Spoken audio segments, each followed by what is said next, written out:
Bienvenidos todos, esto es Hablemos de Inversiones, un programa dedicado a hablar sobre empresas y otras cosas. Hola, yo soy Krevix, trabajo en finanzas, soy inversor particular y escribo una newsletter sobre ideas de inversión que podéis leer en krevix.substack.com. Hola, yo soy Carlos Santiso y soy gestor en Icaria Cartera Permanente e Icaria Capital Dinámico. Todo el contenido de este programa no supone una recomendación de compra ni de venta. El propósito es meramente formativo. Muy importante que cada inversor haga su propia due diligence. Bienvenidos todos. Me alegra enormemente anunciar el patrocinio de este capítulo, dado que se trata no solo de una gran opción para los inversores, sino también de mi propia casa, MyInvestor. Oye, Carlos, tú que lo conoces bien, ¿cuál es su propuesta? Te cuento. MyInvestor ha llegado para quedarse en el panorama de fondos. Es una excelente opción porque dispone de arquitectura abierta, lo cual conlleva que puedas contratar los mejores fondos internacionales y que no solo apuesten por producto propio, el cual también tienen a unas comisiones muy competitivas, como un fondo que replica al Nasdaq y que, si no me equivoco, es el más económico del panorama español. Y todo ello con unas comisiones muy bajas, como he dicho. ¿Y las comisiones cómo son? Porque cuando decís muy bajas no sabemos a qué os referís. A ver, es una de las mejores partes. No hay comisión ni de apertura ni de mantenimiento, como puede haber en otros bancos. Entonces tú puedes tener acceso a todo lo que acabo de comentar sin ningún tipo de comisión. Sin duda, para mí es una gran alternativa donde contratar muchos de los fondos de los cuales varios gestores han estado por nuestro podcast. Sí, totalmente de acuerdo. Entonces, podemos decir que es un banco top, ¿no? Para contratar nuestra cartera de fondos. No solo fondos, tienen muchos más productos, pero uno que ha introducido recientemente y que la verdad que es bastante innovador es la posibilidad de pedir un préstamo ignorando las participaciones que tengas en cualquiera de los fondos que tengas en cartera, con un tipo de interés muy competitivo, que es del 1,5%. Entonces te permite que si crees que a un plazo prudente vas a conseguir una rentabilidad con tu cartera, tus fondos, superior a ese 1,5%, pues puedas tener un pequeño apalancamiento, siempre de forma prudente, dado que el apalancamiento es algo que hay que hacer con muchísima cabeza. A todo el que le suene bien lo que estoy comentando, puede informarse más en www.myinvestor.es. Y ahora sí, vamos con un nuevo capítulo de nuestro podcast. Hola a todos, bienvenidos una semana más a un nuevo capítulo de Hablemos de Inversiones. Antes de empezar con el podcast, decir que justo el día 1 de abril, estamos grabando hoy, viernes, con unos invitados que ahora os comentaré de gran calibre, ha finalizado la oferta para acogerse a la oferta de fundadores para el Club del Value Investing. Agradecer a todos los que os habéis apuntado, que somos 350 personas, es algo impresionante, la confianza que habéis puesto en mí y en mis socios, que son, vamos, no puedo ir de la mano de mejores inversores. Dicho esto, empezamos un nuevo podcast que he solicitado yo porque creo que es un tema que puede resultar muy chulo y con los invitados que han venido no me queda ni una sola duda de que va a ser así. Tenemos con nosotros a primero Álvaro Di María. ¿Qué tal? ¿Cómo estás? Hola, muy buenas. Muchas gracias por la invitación, Carlos. Nada, a ti por venir. Y tenemos también a otro habitual que nos vamos, voy yo a su podcast, viene él al mío, ya somos prácticamente somos de socios. La familia. Tenemos a nuestro querido Lunati, que siempre tiene cosas súper interesantes que contar. ¿Qué tal? ¿Cómo estás? Muy bien, pues encantado de volver a hablar contigo y dices bien esto que acabas de comentar porque de hecho ya tienes una invitación sobre la mesa para volver a venir a mi podcast, ya lo sabes. Te voy a machacar después de hablar hoy.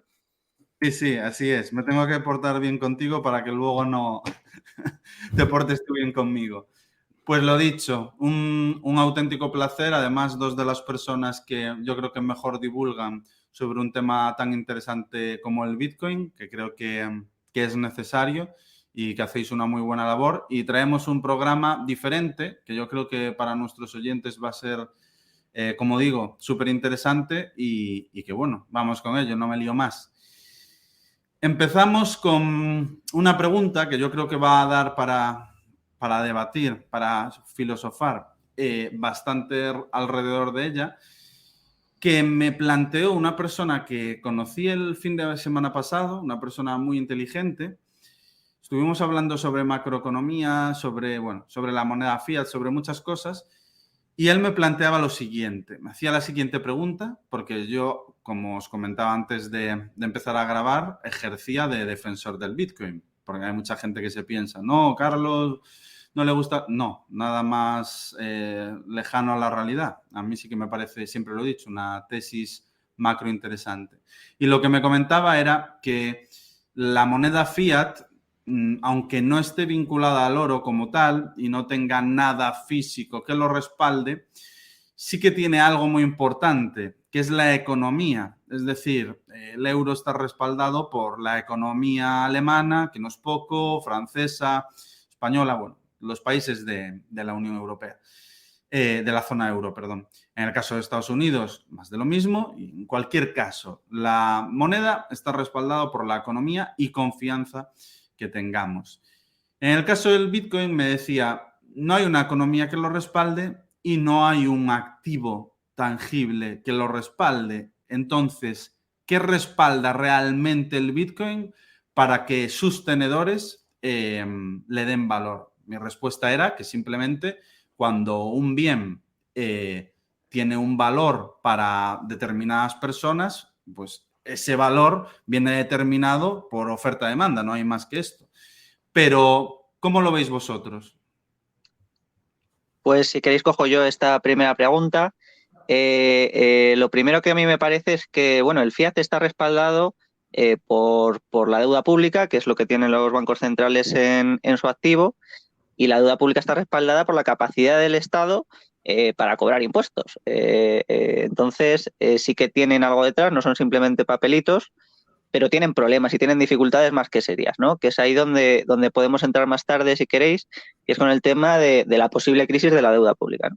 Y es ahí donde yo creo que Bitcoin le puede hacer mucho daño al sistema fiat, y no porque compita con él, ¿no? Porque al final yo no creo que Bitcoin sea un medio de pago que tenga que ser generalmente aceptado, ¿no? O sea, no se trata de que sustituya a los dólares y a los euros, sino que Bitcoin es un activo diseñado específicamente para preservar valor en periodos largos de tiempo, ¿no?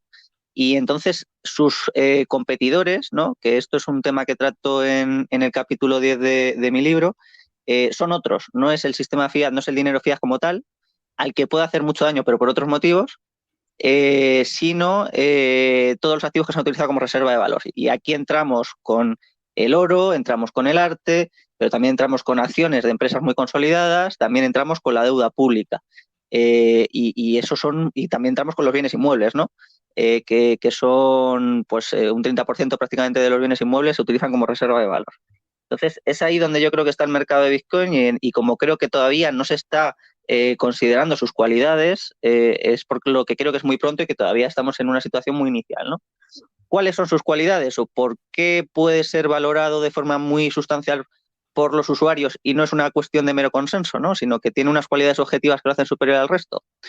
Pues Bitcoin lo que consigue es una escasez digital no dependiente de terceros. Y esto es un cambio muy grande porque de alguna manera lo que consigue es redefinir el derecho de propiedad privada. Porque hace que lo que tú tengas en Bitcoin solo dependa de ti. Y esto, claro, si lo custodias tú. Y esto es algo brutal, ¿no? Porque tanto la escasez como el control sobre el activo y la no censurabilidad hacen un activo con unas cualidades únicas, ¿no? Y es aquí donde yo creo que puede ser muy interesante pues para un montón de personas ante un escenario de peligro y de altos impuestos y demás. ¿Cómo puede afectar al sistema fiat? Pues puede afectar al sistema fiat porque compite con la deuda pública, es decir, como es un activo de reserva de valor, yo creo que en el medio y largo plazo va a competir con la deuda pública y le va a quitar mucha demanda, y eso va a obligar todavía a subir más los tipos de interés en el momento en el que esto se perciba por parte del mercado. Y por la vía de la confiscación, ¿no? Si decíamos que el fiat se sostenía por la deuda pública, y la deuda pública por la capacidad de poner impuestos a los ciudadanos, en el momento en el que aparece un activo que se puede comprar sin identificar, que se puede transmitir de forma no censurable y que tienes tú la propiedad objetiva de él, que no es embargable si se realiza adecuadamente el procedimiento, pues van a tener en el medio y largo plazo también problemas para subir impuestos, ¿no? y cuanto más los suban, más incentivos a irte a Bitcoin, ¿no? Entonces, es ahí donde creo que puede hacer el daño y donde creo que puede ser muy, muy interesante para un montón tanto de empresas como de ciudadanos como de organismos. Vale, Álvaro, perfecto. O sea, según lo que he entendido, respondiendo a la pregunta, ¿qué respalda Bitcoin?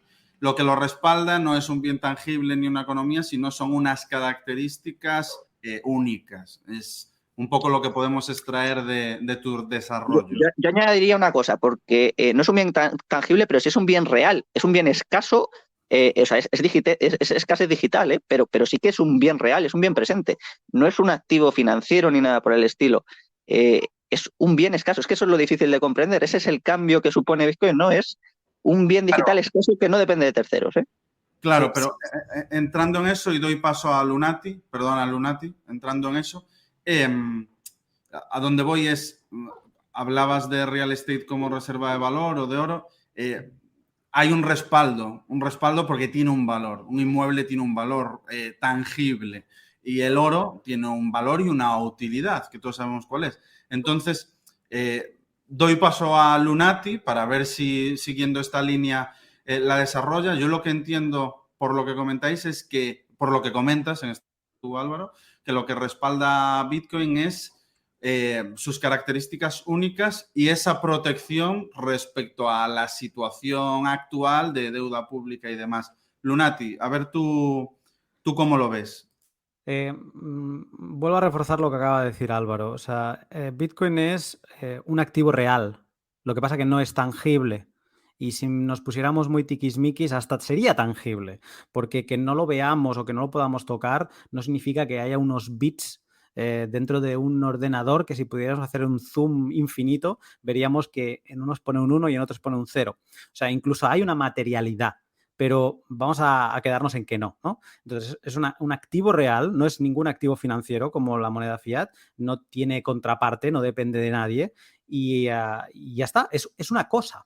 Es como la arena de la playa, es como el oro, es una cosa. Entonces, ¿qué lo respalda a Bitcoin? No lo respalda nada y eso es bueno. ¿Por qué es bueno? Bueno, porque el oro tampoco lo respalda nada. No, bueno, no es ni bueno ni malo, es simplemente una característica. Y entonces, ¿por qué le damos valor los bitcoiners? Pues de la misma forma que se le dio valor al oro fuera de sus características monetarias, ¿no? Pues, ostras, se derrite a una temperatura manejable, ¿no? Se puede hacer no sé qué historias de metal que nos van a ser útiles para esto o para aquello. Bitcoin es una cosa que es muy útil. ¿Para qué?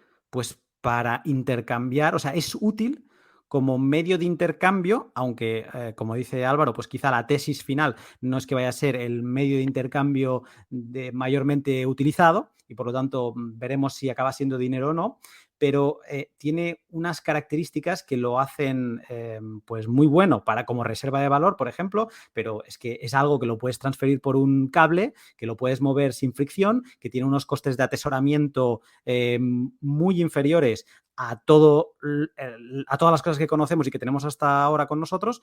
Entonces, ¿qué respalda Bitcoin? Nada. ¿Por qué lo utilizamos? ¿Por qué le vemos una proyección buena a futuro? Por todas sus cualidades. Y puedo añadir una cosa, es que este tema de que no lo respalde nada, yo que sí creo que es una cosa buena, ¿no? Porque te acaba con el riesgo de contrapartida. Es decir, como no es la obligación de un tercero, no dependes de ese tercero.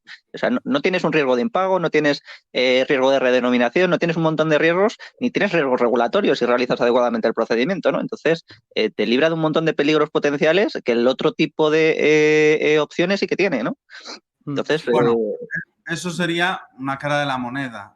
Yo, haciendo abogado del diablo, te diría, comparándolo, por ejemplo, con un inmueble, hay un respaldo porque hay un valor que es un terreno, un solar, una construcción, unos materiales. Entonces, en el momento, imagínate que pues, determinadas personas consideran que ese inmueble no tiene el valor de mercado que se le asigna. Pues podrías buscar otras personas que sí que consideren que el valor de ese inmueble se aproxima a lo que tú realmente crees que vale e intentar venderlo. Y si no es así, pues a precio de coste, por los materiales que tiene o por la localización o por demás. Pero yo desde mi punto de vista, el hecho de que no tenga un respaldo, que para mí el respaldo es el valor que le da cada uno de los tenedores. Para mí ese es el respaldo, la confianza por sus características únicas. Pero el hecho de que no tenga un respaldo siempre tiene el riesgo, que no tiene por qué darse, de que si los tenedores en algún momento consideran que por lo que sea, por una disrupción, por otra alternativa, le asignan un mayor valor a otra alternativa o no le asignan el valor que se le estaba asignando a Bitcoin, como no hay algo por lo que podamos intercambiarlo o por lo que podamos venderlo por un coste, en el caso de un inmueble, un coste contable, o en el caso del oro que hablábamos antes, el valor del propio oro para uso joyería, industrial y demás. No lo veo tampoco como negativo, porque al final es el valor que quiera asignarle cada una de las personas, pero tampoco diría que es necesariamente positivo. Desde mi perspectiva, que como digo al principio, estoy hablando de un tema que sois vosotros los que lo domináis, no yo. Pero creo que, te dejo Álvaro, que o sea, has utilizado las viviendas como, digamos, contrapunto a esto que acabamos de decir de Bitcoin, ¿no? Pero es que estamos en las mismas. O sea, lo que respalda una vivienda es la vivienda en sí. No, o sea, ahí sí que tienes una contraparte que, digamos, serían los derechos de propiedad, que puede ser que tengas que acudir a ellos en caso de una guerra. Yo lo he vivido hablando con gente, ahora que vivo en el norte de Europa, gente que volvía después de la Segunda Guerra Mundial y en las tierras de sus padres habían pues otras personas, ¿no? Y entonces tenía que ir a la legalidad vigente y pedir que le restablecieran esa propiedad. Ese es muy buen punto, Lunati. Perdona que te interrumpa porque justo ahí quería llegar. Al final estamos hablando de que esa vivienda tiene un valor mientras que la propiedad sea realmente tuya. Y entonces podríamos ir a que lo que respalda Bitcoin es que es uno, por no decir el único activo, donde la propiedad es objetiva. No sé si lo veis así, pero yo creo que es uno de sus mayores beneficios con respecto a un inmueble, que es lo que estamos mencionando. Eso es. De todas formas, en concreto, en relación a los inmuebles, va a salir próximamente un artículo mío en el Instituto Juan de Mariana comparando Bitcoin versus los bienes inmuebles como reserva de valor para periodos largos de tiempo, ¿no? Y yo te comentaría aquí esto, ¿no? Porque claro, cuando hablas del oro, los usos comerciales del oro o la vivienda, el coste de construcción de material, que al final sería lo último, ¿no? Pero es que en ese sentido ya estamos hablando de un valor completamente residual. Entonces no estaríamos hablándolo como reserva de valor, ¿no? Sino como lo último que quedaría ahí. Al final el valor de cualquier mercancía se determina por su oferta y por su demanda, ¿no? Y es aquí donde yo creo que la vivienda, por ejemplo, los bienes inmuebles tienen problemas más que considerables en el contexto actual, ¿no? Ayer publicó precisamente el Lunaticoin el podcast que tiene con Peter, que es un venezolano, y comentaba cómo al principio de la inflación la gente huye a los bienes reales, ¿no? Y huye precisamente ahí a los bienes inmuebles, un porcentaje bastante significativo, ¿no? Pero en el momento en el que esta inflación moderada empieza a subir y se empieza a hablar de esta inflación o se empieza a hablar incluso de inflación, o sea, de hiperinflación, los bienes inmuebles caen una burrada a su precio, ¿no? Pues él comentaba, por ejemplo, que pisos en Caracas que se compraban hace unos años por $60.000, ahora los tienes que vender por 20.000, ¿no? También hablé con Saiz ayer en Twitter, ¿no? Que hizo un espacio y te comentaba exactamente lo mismo, ¿no? Te decía, efectivamente, es que hay pisos en Venezuela que se vendían hace unos años por $500.000 que ahora están por 50.000 nuevos, ¿no? Claro. ¿Por qué se sucede este fenómeno? ¿Por qué me parece a mí que se sucede este fenómeno, ¿no? Primero, porque la inflación expulsa del país en el que se produce la inflación a la gente con mayor poder adquisitivo. Segundo, porque obligas a cerrar el grifo del crédito y los bienes inmuebles están muy relacionados con las facilidades y las condiciones de crédito. Y tercero, porque la gente tiene que liquidar sus bienes para poder llegar a final de mes por la inflación e inunda el mercado de oferta. Entonces, con una oferta mayor, con una demanda menor, por tanto por la fuga de personas como por la caída de las condiciones de financiación, tenemos una mezcla que va a tender a caer los precios, ¿no? Es un incremento significativo de la oferta con una caída muy grande de la demanda, ¿no? Y es ahí donde yo creo que la vivienda va a perder mucho papel como vehículo de ahorro para periodos largos de tiempo, porque la gente se va a dar cuenta que no es bueno, porque además no es divisible. Entonces, para acceder a tus ahorros tienes que liquidar el bien entero, no puedes acceder a una fracción. Entonces, claro. Yo creo que ahí Bitcoin sí que tiene propiedades objetivas que lo hacen muy superior a la vivienda, ¿no? Claro. Aquí, bueno, yo creo que el debate sería si la vivienda es realmente reserva de valor. En mi opinión, no, porque no reúne unas características homogéneas y sea donde sea que tú lo posees, no tiene las mismas características. Me explico, no tiene el mismo valor un terreno en Caracas que un terreno en el centro de Madrid. En cambio, un Bitcoin en Caracas tiene el mismo valor que un Bitcoin en Madrid y una onza de oro en Caracas tiene el mismo valor que una onza en Venezuela. Entonces, para mí, por este y muchos más aspectos, o sea, la influencia que puede tener el gobierno sobre el valor del inmueble, por muchos otros, yo no lo considero una reserva de valor, yo lo considero un activo de inversión, que para mí es diferente. A día de hoy considero reserva de valor el oro y considero potencial reserva de valor el Bitcoin. Pero como digo, este sería otro debate. O sea, al final es algo muy subjetivo que depende de las características que nosotros entendamos que debe tener un activo que funciona como reserva de valor. Para mí debe ser una protección contra los tipos reales y el oro pues siempre ha tenido una correlación, lo hablamos mucho, muy elevada con los tipos reales. En este caso los inmuebles no. Los inmuebles están muy ligados al nivel de inflación que haya, a los tipos de interés, bueno, a muchos aspectos. Y en determinados momentos donde los tipos reales se vuelven muy negativos, que es el ambiente más favorable para el oro, no es el ambiente más favorable para los inmuebles. En ese tipo de escenario que es muy peligroso, como el que se vivió en la crisis en la década de los 70, mientras que el oro sí que ejercía su labor de reserva de valor ante las dudas que se materializaban sobre la divisa de referencia que es el dólar.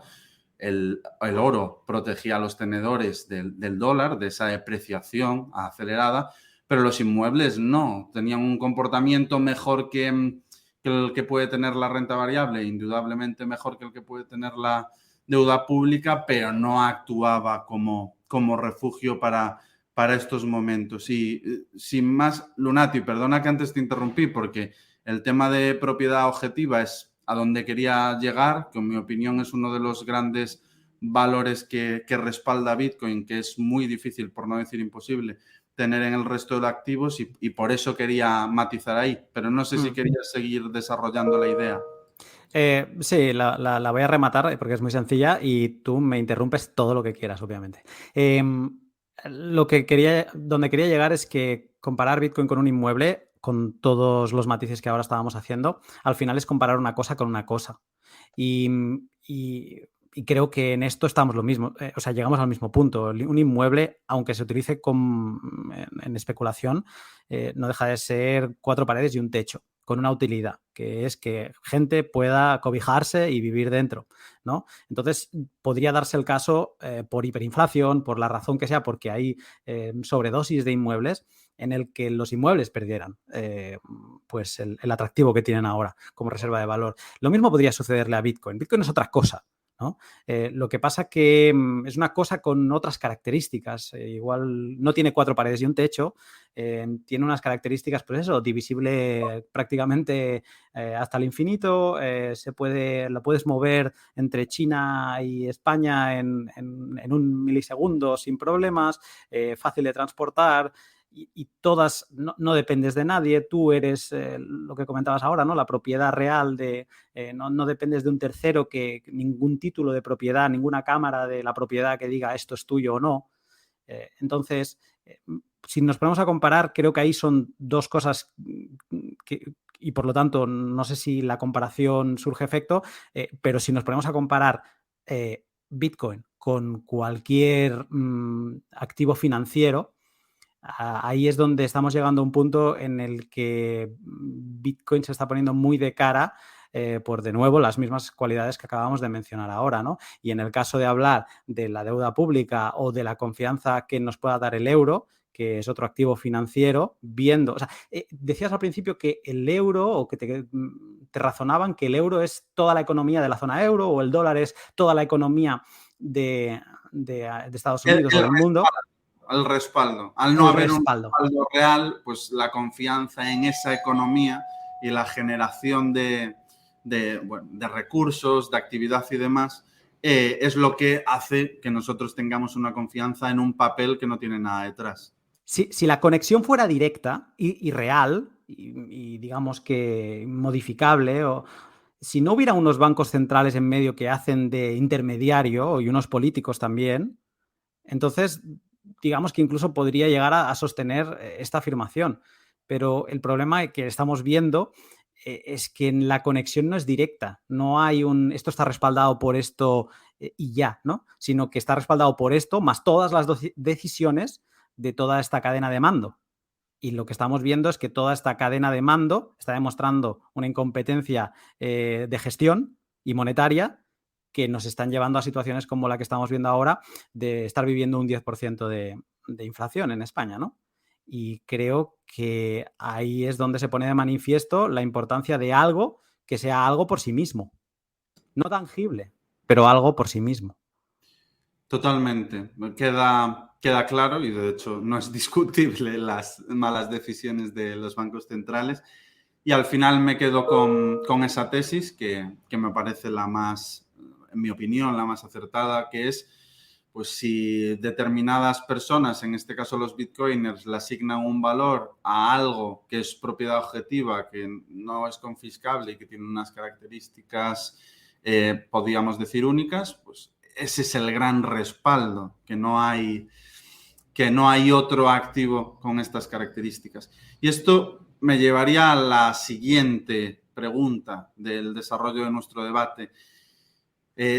Taleb desarrolla lo que se conoce como el efecto Lindy, que es cuando algo lleva más tiempo ejerciendo un determinado rol, es más difícil de que ese activo sea disrupcionable. En este caso, Bitcoin, aunque lleva existiendo desde hace décadas, podríamos decir que como activo a considerar donde tengo una masa crítica de tenedores es algo más de más reciente adopción. Entonces, esas características únicas que tiene Bitcoin que lo hacen tan atractivo contra las imprudencias que vemos entre los bancos centrales, no podría ser disrupcionable si surge un activo de características similares con las que estamos mencionando, pero que sea más eficiente. ¿Qué opináis respecto a ese riesgo de disrupción? Sí, aquí a mí me gusta mucho comentar algo que dijo Adolfo Contreras en un programa que yo recomiendo a todo el mundo, porque a mí es el que me hizo un poco clic, que es el Halving, que sale con Emérito Quintana y con Manuel Polavieja. Y ahí Adolfo Contreras comentaba que Bitcoin no es que tenga un foso defensivo, sino que tiene una fosa abisal, ¿no? ¿Por qué? Porque lo primero es que Bitcoin es un activo que resuelve problemas históricos, es decir, que Satoshi es una persona que estaba tratando de resolver algo que se llevaba tratando de resolver décadas, ¿no? Y lo consigue, ¿no? Pero es que conseguirlo y ser el primero en resolver ese problema tiene una cuestión adicional, ¿no? Porque cuando tú creas algo que no depende de terceros, no puede hacer marketing, no puede hacer publicidad de ninguna manera, ¿no? Pues por sí mismo, ¿no? Porque o sea, no tienes manera de monetizarlo ni de obtener esos recursos, salvo que fuese de una manera completamente filantrópica, ¿no? Entonces, ahora mismo con 20.000 criptomonedas, que a mí no me gusta meter a Bitcoin dentro de la categoría de criptomoneda, de hecho todo lo contrario, quiero hacer todo lo posible por sacarlo de la categoría de criptoactivo. Ahora, si apareciese una con las cualidades de Bitcoin, que serían relativamente sencillas de intentar iniciar, no se podría dar a conocer, ¿no? Y lo segundo es que si ya lo tienes, no es, quiero decir, no tiene sentido tratar de replicarlo, ¿no? Porque como lo que construye es un sistema entero de seguridad respecto del activo, pues, ¿qué sería más eficiente? Aparte de que se podría implementar, porque es de código abierto, ¿no? Pero, ¿qué sería hacerlo más eficiente? Porque como comentamos que no es de medio de pago, no se trata de hacer algo más rápido. Es decir, es que para eso ya teníamos PayPal y ya teníamos otro tipo de cuestiones.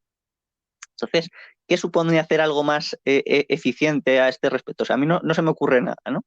Y aunque se le ocurriese a otro tercero, pues es que Bitcoin lo podría implementar si le beneficiase. Entonces, yo veo imposible que aparezca algo que no dependa de terceros y que sea una escasez digital no dependiente de terceros y que se pueda dar a conocer dentro de todo este ámbito y que tenga cualidades superiores que por alguna extraña razón Bitcoin no pudiese implementar, ¿no? Entonces, es ahí donde yo creo que no pueden aparecer competidores, porque además el resto de criptomonedas no tratan de competir contra Bitcoin, ¿no? es que no lo tratan, no es que lo intenten y mejoren alguna de sus cualidades, es que ni siquiera lo intentan, ¿no? Porque eso es extraordinariamente rentable para ellas tener el control de ello, ¿no? Y siempre hay detrás una fundación, un organismo, una empresa que es el que emite el token o la criptomoneda de turno, ¿no? Y claro, es ahí donde yo creo que no puede aparecer ningún tipo de competidor con Bitcoin. Poco tengo que agregar aquí, ¿eh? Solo añadiré que hay una figura, hay una gente que son los cypherpunks que desde los 70 se dieron cuenta de lo que significaba Internet en todas las dimensiones y la monetaria fue una de ellas y decidieron ponerse en manos a la obra a proteger a los usuarios dentro de esta nueva red, de esta nueva realidad y a proveerles de herramientas. Una de las cosas que venían buscando era Bitcoin y seguro que Álvaro tiene referencias más antiguas a ellos, pero es esto, o sea, Bitcoin es la conclusión de una investigación que llevaba décadas por parte de esta gente de conseguir un dinero descentralizado y que aparte que tuviera todas esas características que tiene Bitcoin de, por ejemplo, de incensurabilidad y demás, pero sobre todo de apartar al Estado de su gestión. Entonces, conseguido Bitcoin y demostrado la descentralización de realmente no hace falta más. Y luego hay un factor importante que a veces nos olvidamos. O sea, ¿por qué Bitcoin y no otra? Porque la gente ha decidido Bitcoin ya. Y la gente lo está decidiendo, o sea, cada día y vemos a gente con Michael Saylor de turno, ¿no? Empresas, países. Bitcoin ya es una decisión. Entonces, no menospreciemos esa parte porque también es importante, ¿no? ¿Y en qué se respalda esta decisión? Pues en todo lo que acaba de decir ahora. Se habla mucho también del nacimiento inmaculado de Bitcoin. Tú ahora no puedes tener ninguna criptomoneda que nazca que no haya, o sea, con intereses conflictivos.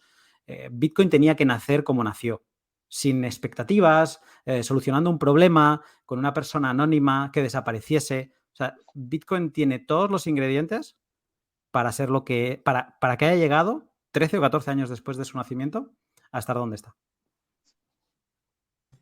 Muy bueno.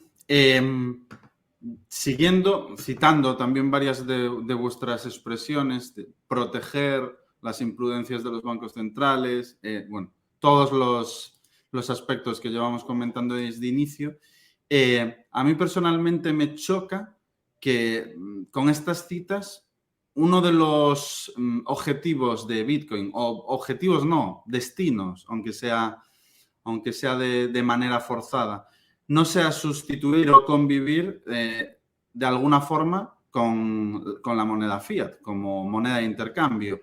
¿Por qué creéis que su objetivo principal es el de ejercer de reserva de valor cuando comentáis que pues, nace para proteger, pues los bancos centrales toman decisiones que no son acertadas, que nos llevan a situaciones límite? Bueno, todo lo que hay detrás, que no es poco, de una tesis tan potente como la de Bitcoin. ¿Por qué no convivir o sustituir en parte a las monedas? Sí, Álvaro lo tiene, sí. Álvaro lo tiene más claro que no, el no, yo creo. Entonces, Álvaro primero, porque yo tengo dudas en el sí y en el no.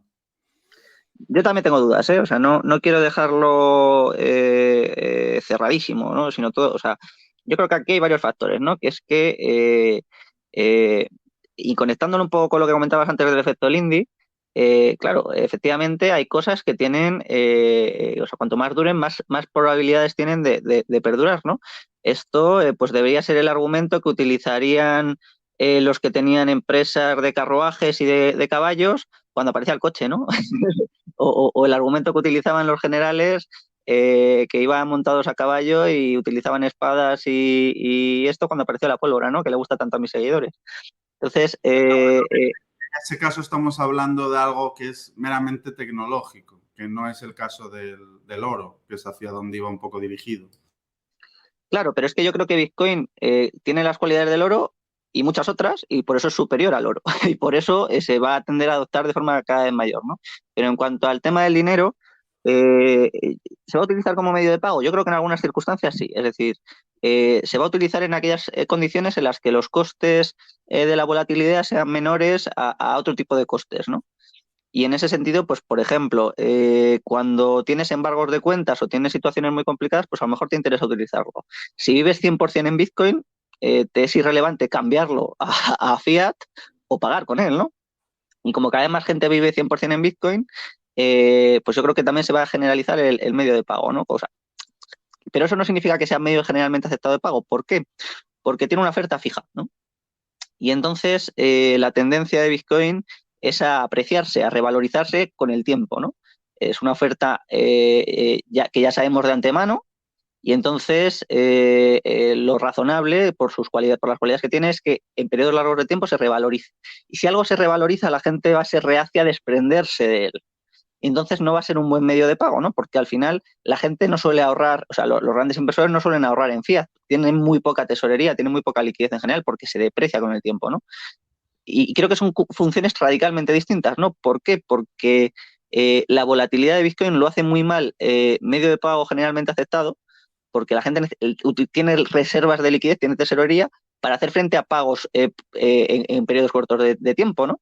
Y ahí el fiat sí vale muy bien. O sea, aunque tenga una inflación fuerte, sirve, cumple su papel, cumple su función, ¿no?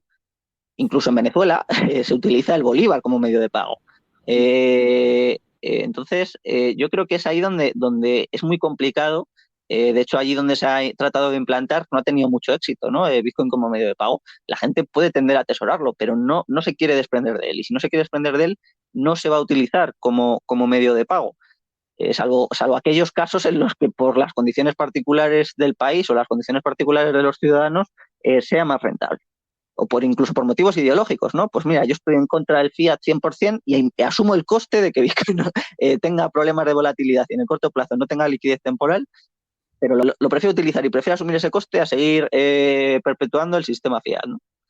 Pues yo creo que todos esos elementos entran en juego, pero que no va a ser el sistema que sustituya al fiat, ¿no? Y yo, de hecho, ni siquiera sé si va a llegar a ser sustituido del todo, pero bueno, ahí creo que pueden ser interesantes las monedas estables, las stablecoins, y a ver qué sucede por ahí, ¿no? Aquí, mi opinión, yo creo que ahora mismo Bitcoin no responde a los estímulos macroeconómicos que debería responder, no porque la tesis sea inválida ni haya algo malo detrás, sino porque, en mi opinión, hay un porcentaje bastante elevado de tenedores de Bitcoin, no sé si es un 20 o un 30%, que están ahí por mera especulación, que no son tenedores de Bitcoin porque crean realmente lo que significa Bitcoin, porque compren realmente la tesis. Es gente con poca información, que se ha formado poco al respecto, y yo creo que eso es lo que le da un componente más especulativo, que es algo que sucede en la mayoría de activos financieros una vez aún no están establecidos. Pero en un momento con una mayor madurez y una base cada vez más estable, que parece que sería algo que podría darse con los años, yo creo que las fluctuaciones de Bitcoin, esa volatilidad, debería de ser bastante más reducidas y debería de responder a los inputs de reserva de valor, que son los tipos de interés reales.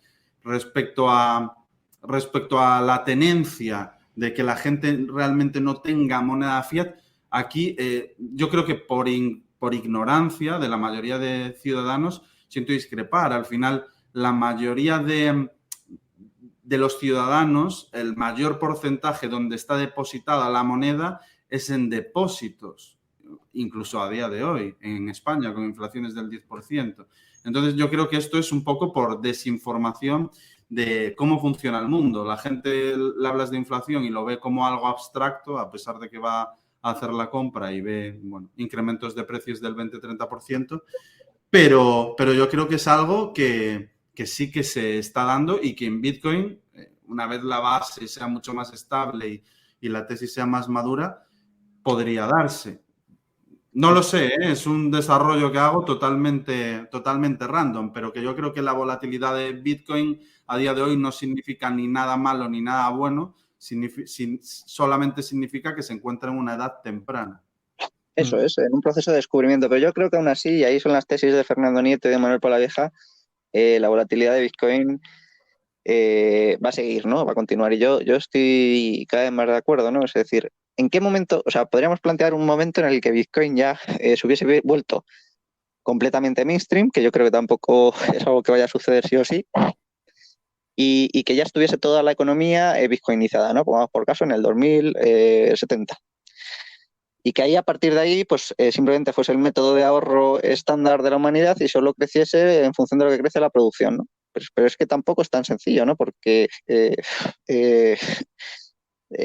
con una oferta tan rígida que no se puede adaptar a las necesidades de liquidez y de demanda de dinero de los agentes, no sería fácil que esto se mantuviese así, ¿no? Porque además es global. Entonces, eso es lo que yo creo que hace muy complicado que la volatilidad se vaya reduciendo, sobre todo a medida que cada vez se van a ir incorporando toneladas y toneladas y toneladas de dinero a Bitcoin, ¿no? Entonces yo creo que es extraordinariamente complejo que esto cambie. Yo creo que se va a mantener la volatilidad y no creo que sea mala, ¿eh? Simplemente que para la función de medio generalmente aceptado de pago y de unidad de cuenta lo hace complicado, ¿no? Es decir, a mí Bitcoin me parece interesantísimo como una nueva vara de medir los costes, ¿no?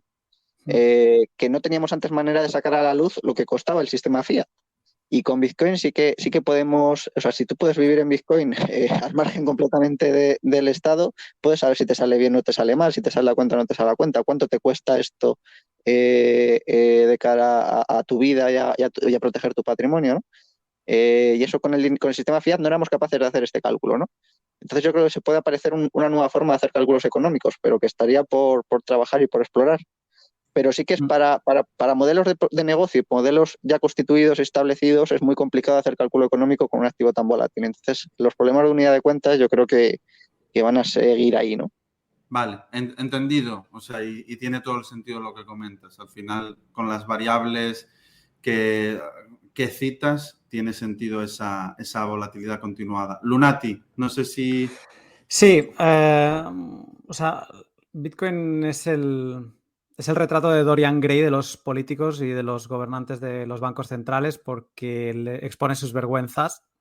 Y expone sus vergüenzas porque, como decía ahora Álvaro, todos los que estamos en el sistema Fiat estamos en un ascensor que está en caída libre, no tiene, las cuerdas están cortadas y al lado tenemos un acantilado. Lo único que podemos hacer es salirnos de este ascensor en el punto en el que queramos, la caída es infinita.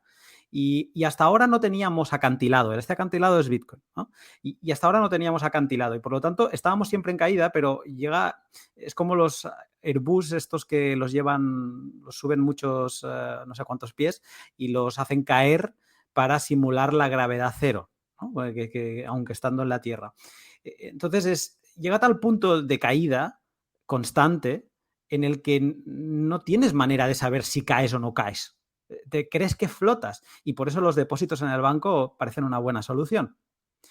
Bitcoin es poner un acantilado al lado de ese ascensor que cae. Y entonces, ¿por qué digo todo esto? Digo esto porque yo no tengo tan claro si va a ser o no dinero. Me he leído las tesis de Fernando y me parecen brillantes y creo que son muy necesarias para la reflexión colectiva. Pero cuando intento estirar del hilo de, vale, ok, Bitcoin no es la manera de tener una moneda estable que nos elimine ese coste de la volatilidad, de acuerdo, pero ¿cuál sería? Porque el dólar es tan volátil como Bitcoin. Démosle la vuelta a la gráfica, ¿no? O sea, al final Bitcoin es volátil en relación al dólar, pero el dólar también es volátil en relación a Bitcoin. O sea, ¿qué es lo que sube de precio? ¿Bitcoin o lo que baja de precio es el dólar? ¿Vale? Sé que aquí hay muchos matices que hacer, no voy a entrar en ellos, pero donde quiero llegar es que me cuesta mucho hacer una abstracción honesta, porque yo también quiero saber la verdad, si va a ser o no dinero, y me cuesta mucho porque me falta perspectiva. Cuando sigo estirando del hilo, la conclusión a la que llegamos es no, necesitamos un activo que, por ejemplo, esté atado al crecimiento del mundo, al GDP, al PIB mundial, y que, digamos, que no pueda, los políticos no puedan meter la mano y que se ate a eso. Pues si el mundo ha crecido un 2% o un 3% este año, pues, digamos, la emisión de este nuevo stable asset se incrementa en un 2-3 para, digamos, estabilizar este crecimiento. Bueno, técnicamente sería complicado, no lo acabo de ver, pero es que luego la pregunta a la que llego es, ¿pero cómo medimos la riqueza del mundo? ¿En qué unidad medimos para saber que el mundo ha crecido un 2%? ¿No? O un 3%. Y entonces me doy cuenta que es que nuestra cabeza y nuestra manera de pensar está muy intoxicada con el dólar o con la moneda fiat. Y lo que me cuesta hacer es la abstracción de llegar al punto de, sí, yo entiendo la tesis de que Bitcoin va a tender a incrementarse en valor continuamente por su oferta inelástica, pero creo que estamos en un stage, no me sale la palabra, pero bueno, ya me entendéis, de tan inicial de su monetización, que en este periodo de descubrimiento, que no sé, o sea, no consigo imaginarme cómo valoraremos. Quizá el patrón Bitcoin del que habla el libro, ¿no? O sea, creo que puede acabar siendo otra cosa totalmente distinta que nos lleve a los humanos a valorar todo nuestro alrededor de formas muy diferentes a cómo lo hacemos con el fiat. Y también añadiré un último punto, y es que yo cobro en Bitcoin y gasto en Bitcoin. O sea, yo empiezo a vivir una economía de la llamada circular Bitcoin. A veces tengo que hacer trampas, cambiarlo a fiat para consumir esos bienes y servicios en fiat, porque no hay manera de pagarlos en Bitcoin. Pero digamos que yo recibo Bitcoin y yo gasto Bitcoin. Y el chip de gastar Bitcoin cambia mucho cuando ganas en Bitcoin. Si tú solo ahorras en Bitcoin, no vas a querer gastarlo, porque es una decisión que has tomado en el momento de comprarlo, ¿no? Lo acumulo para ahorrar, ¿para qué lo voy a querer gastar? Porque además esto se incrementa de valor, bla, bla, bla. Pero cuando tú te zambulles en un sistema Bitcoin, tu mentalidad cambia y la volatilidad la empiezas a ver de otra manera. Entonces, por todas estas variables y características, y entendiendo las tesis de Fernando Nieto, a mí me cuesta ver al 100% claro que Bitcoin no será dinero. Yo fíjate que estoy de acuerdo con esto, ¿eh? O sea, porque a mí también me pasa y yo es algo que me he ido dando cuenta a medida también de que me he ido metiendo más dentro del tema Bitcoin, ¿no? Que es cómo te cambia la mentalidad completamente, que cambias completamente el chip, como decía Luna, y efectivamente es que te cambia la forma de comprender la realidad y de funcionar económicamente. Y al final la volatilidad, si eres capaz precisamente de atesorarlo durante un periodo largo de tiempo, te es más irrelevante, ¿no? Más o menos irrelevante. Y es que además aquí yo añadiría otra cosa más, ¿no? Que es que el dinero, el 99% del tiempo no está haciendo absolutamente nada, ¿no? Entonces, ahí nos interesa tener un activo que no se deprecie, que no tenga costes de custodia altos, que no tenga deterioro, cuya inflación sea muy baja y demás, ¿no? Y si además es inconfiscable e incensurable, pues tiene unas cualidades extraordinarias para ser este medio en el que nosotros atesoramos liquidez también. Y es que el tema del medio de pago, yo creo que es irrelevante completamente, ¿no? Es decir, que Bitcoin puede triunfar completamente y yo creo que ya lo está haciendo. Y el tema del medio de pago es ridículo, ¿no? Porque no tiene ningún tipo de interés. O sea, no es necesario para que Bitcoin cumpla su finalidad o para que triunfe de forma radical, ¿no? Álvaro, pero una interrupción, lo siento. Que me ha parecido, Lunatic me ha parecido súper bueno el desarrollo, la verdad, de estas cosas que dan para pensar durante varias horas. Y tirando también del hilo de lo que comentó Lunati, es que, a ver, ¿cuál es la caída real de la moneda fiat? Es que poniendo el Bitcoin al lado ya tenemos un barranco. Bueno, entiendo muy bien lo que intenta decir Lunati y si crees firmemente en lo que está diciendo él, que en su caso así es, y entiendo que en el caso de mucha gente que atesora Bitcoin también, el hecho de seguir teniendo moneda fiat no es un poco contradictorio.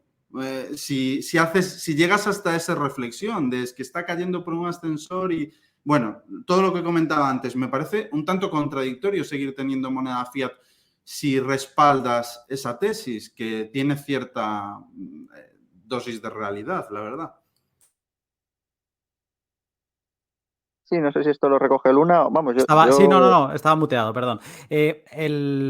O sea, ¿en qué punto está o ves lo de tener el fiat? En mi caso, por ejemplo. Claro, dices que está cayendo por un ascensor a un nivel y va a seguir siendo así. Entonces, ante esa creencia, ¿no es contradictorio seguir teniendo una gran parte de tu patrimonio en moneda fiat? Yo estoy opt-out. O sea, yo estoy fuera. Claro, A mí... no lo digo por ti, que Uh-huh. yo sé que tú estás fuera. Lo digo en general, para esa Sí. gente que comparta esta tesis, ¿no sería contradictorio? Mira, voy a añadir una cosa más, que es en la que estoy pensando últimamente, porque aquí lo de si va a ser dinero o no, básicamente estamos ya hablando de unidad de cuenta, ¿no? De si vamos a poder ir a comprar el pan y vamos a ver 10.000 satoshis, ¿no? Que es la subunidad de Bitcoin. Yo de esto es lo que digo que no lo sé, ¿vale? No sé si se acabará utilizando, tengo mis dudas tanto de que sí como de que no. Pero lo que no me cabe duda es que Bitcoin va a ser el medio de intercambio, ¿vale? O sea, Bitcoin va a ser la capa de transferencia de valor. ¿A qué me refiero?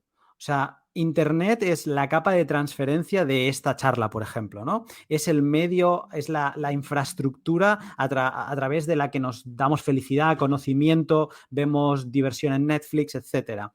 La capa en la que creo que se va a mover todo el valor del mundo va a ser Bitcoin. Sobre esta capa de Bitcoin se pueden construir productos financieros. Para mí, yo he empezado a pensar, después de visitar El Salvador, donde Bitcoin es moneda de curso legal, me di cuenta que era muy necesario la existencia del dólar todavía. Porque a la señora que está vendiendo tomates en el mercado no le puedes decir que le pagas en Bitcoin y que mañana cuando vaya a reponer esos tomates, que en lugar de comprar 100, que es lo que compra normalmente, pues que solo pueda comprar 80 porque el precio de Bitcoin ha caído. Entonces te das cuenta de que necesitas un valor más estable, ¿no? Algo que reduzca ese coste. Y empecé a pensar el dólar y el fiat como un producto financiero de Bitcoin. Tú podrías crear un valor estable apoyado en Bitcoin, ¿no? Igual que tenemos productos financieros de Bitcoin que son un por 2, un por 10, un por 100, ¿no? Un apalancamiento en Bitcoin, pues podrías hacer lo contrario. Podrías crear un producto financiero que redujese su volatilidad. Y tanto para arriba como para abajo, ¿no? Básicamente podrías hacer un CFD y equilibrar una parte que lo tienes en tu cartera pues ahí sin hacer nada y luego un CFD en corto y ir equilibrando un valor que tendríamos que ver de nuevo en base a qué. ¿Te apoyas en el dólar de nuevo? ¿En qué te apoyas? ¿No? Esa es la duda. Pero lo que quiero decir es que el valor en el mundo, el store of value, la reserva de valor, es indiscutible. Lo venimos hablando buena parte del inicio de esta charla. Luego en los otros dos factores, la que no tenemos claro es la unidad de cuenta, pero el medio de intercambio yo creo que va a ser Bitcoin, va a ser la capa de transporte de valor, porque de nuevo es una vara de medir, como decía Álvaro, son unas gafas de ver el mundo con el precio, con un precio no desvirtuado por la política.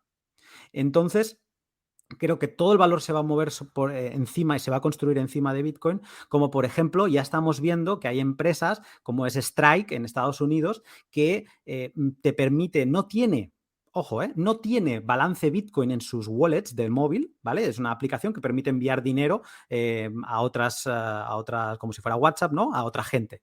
Y el valor es dólar. Pero de la forma, ese dólar, cuando tú se lo envías, yo se lo envío a Álvaro, lo que hace es, se convierte en Bitcoin, viaja a la otra parte del mundo, se desconvierte de Bitcoin a la divisa nacional del sitio y aparece el balance en yuanes, ¿no? Entonces, es una buena forma de explicar lo que yo sí que creo que esto es indiscutible, de que Bitcoin va a ser esa capa de transferencia de valor para todo, absolutamente para todo. Porque mira lo que le está pasando ahora a Rusia con sus reservas de dólares que tenía en suelo aliado, ¿no? Que se han visto congeladas. Entonces, creo que vamos a eficientar todo esto con una capa pues aséptica que no va a tener bandos, no va a tener colores y que va a permitir mover cualquier tipo de valor apoyado en Bitcoin. Exacto. Pensemos, por ejemplo, lo que supone esto que acaba de comentar lo último de Rusia, ¿no? Claro, para los países socialistas, para los sistemas que tienen sus monedas con una caja de conversión con dólar, joder, es que acaban de darse cuenta de que sus divisas pueden ser confiscadas en cualquier momento si lo decide Estados Unidos o Europa. Es que se van a plantear, oye, cuidado, porque igual a lo mejor el dólar y el euro tienen que ser una cosa que tengamos, pero en una menor medida junto a otras cosas, en las que a lo mejor hay que meter Bitcoin. Entonces, yo creo que esto puede ser gravísimo porque el valor del dólar no está respaldado solo por la producción de Estados Unidos, está respaldado por la de todos los países dolarizados. Y si empiezan a rechazarlo, la caída de demanda del dólar es brutal, brutal. Y eso sí que puede ser un problemón tremendo para Estados Unidos y para el dólar, ¿no? Porque sí que el euro está mucho más atado a la producción de Europa, que tal y como están las condiciones, pues tampoco es que sea una cosa muy positiva, pero los riesgos del euro, que son de ruptura, son esos, el de la caída de la producción y el de la ruptura del euro. Pero el de Estados Unidos es el que se produzca un rechazo generalizado por parte de países que lo tienen en sus sistemas de caja de conversión y en sus sistemas como divisa extranjera o países dolarizados. Y si cae ahí, por ejemplo, los países socialistas ya están explorando otras vías. Cao de Venos es un defensor acérrimo de Bitcoin, por ejemplo, ¿no? Porque evita la censura de esto. Irán es un país que también lo ha utilizado, ¿no? Entonces, a medida que lo vayan utilizando y vayan obteniendo además ellos su revalorización, se van a dar cuenta de que esto es una herramienta superior para hacer frente a los otros países, ¿no? Pensemos que aquí Estados Unidos tiene una ventaja muy grande frente a China, porque Estados Unidos es el país que más mina, es el país que más Bitcoin tiene, cuyas empresas tienen más Bitcoin y cuyos ciudadanos están más bitcoinizados. Entonces, eso es una superioridad en periodos largos de tiempo descomunal, porque las empresas estadounidenses van a ser más solventes que las empresas chinas. Al final esto es un tema de solvencia. Si eres capaz de preservar valor en periodos largos de tiempo, eres más solvente que tus competidores, que no van a ser tan capaces de ello, ¿no?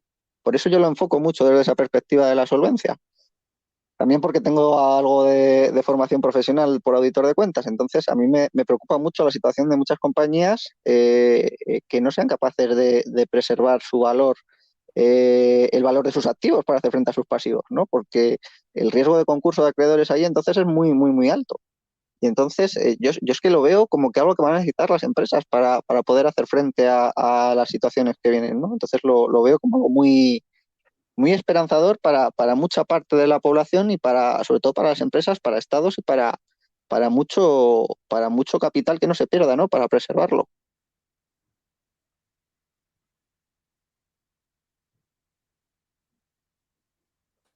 Carlos está muteado, creo.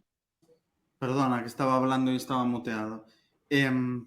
Vale, queda claro y me parece muy interesante el debate que se ha generado y me llevo un poco lo hemos estado hablando, pero tampoco de manera directa, a la siguiente pregunta que os quería hacer.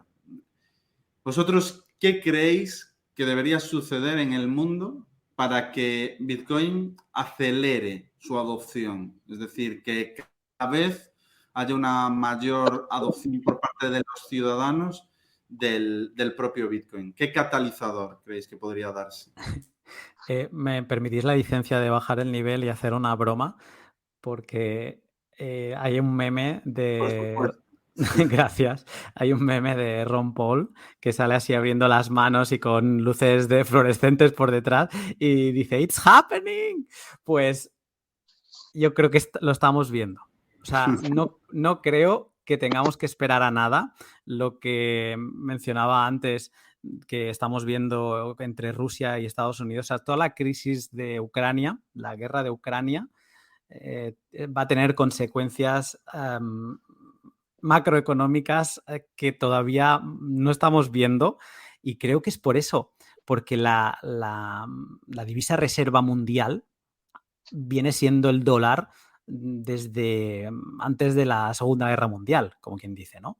Y ahora mismo esta coyuntura en que el resto de países ha permitido a Estados Unidos endeudarse todo lo que quisieran porque ellos tenían el botón de imprimir y se autopagaban las deudas, pues que parece una locura que esto lo hayan permitido, y más cuando Charles de Gaulle ya lo advirtió cuando fue a recoger su oro y demás, ¿no?